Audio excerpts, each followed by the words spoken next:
ഈ താരൻ എന്ന് പറയുന്ന ഒരു കണ്ടീഷൻ നമ്മൾ ശ്രദ്ധിച്ചില്ല എന്നുണ്ടെങ്കിൽ ഹെയർ ലോസിലേക്ക് അതുപോലെ തന്നെ തുടർന്ന് ബാലൻസിലേക്കും നയിക്കാൻ വളരെ സാധ്യതയുള്ള ഒരു കണ്ടീഷൻസിൽ ഒന്നാണ്. ഡാൻഡ്രഫ് സാധാരണ ഗതിയിൽ കൂടുതലും കണ്ടുവരുന്നത് നമുക്ക് സ്കാൾപ്പിലാണ്. അതെന്ന് വെച്ചാൽ സ്കാൾപ്പിൽ മാത്രമേ ഡാൻഡ്രഫ് ഉണ്ടാവൂ എന്നുള്ളതല്ല അതിൻ്റെ കാര്യം.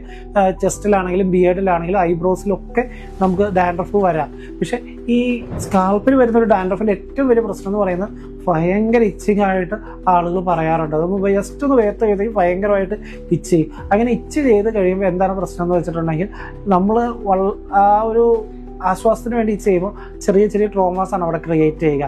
നമ്മുടെ സ്കിന്ന് ആ ട്രോമയ്ക്ക് വിധേയമാവും. അങ്ങനെയുള്ള സമയത്ത് തന്നെ സ്കാൾപ്പ് ഹെൽത്തി അല്ല. ആ ഒരു സമയം കൊണ്ട് ആ ഒരു പ്രത്യേകത കൊണ്ട് എന്ത് പറ്റും, നമ്മുടെ ഫോളിക്കിൾസ് അഫക്റ്റഡ് ആവും. ഫോളിക്കിൾസ് അഫക്റ്റഡ് ആയി കഴിയുമ്പോൾ ഹെയർ ലോസ് ആവും.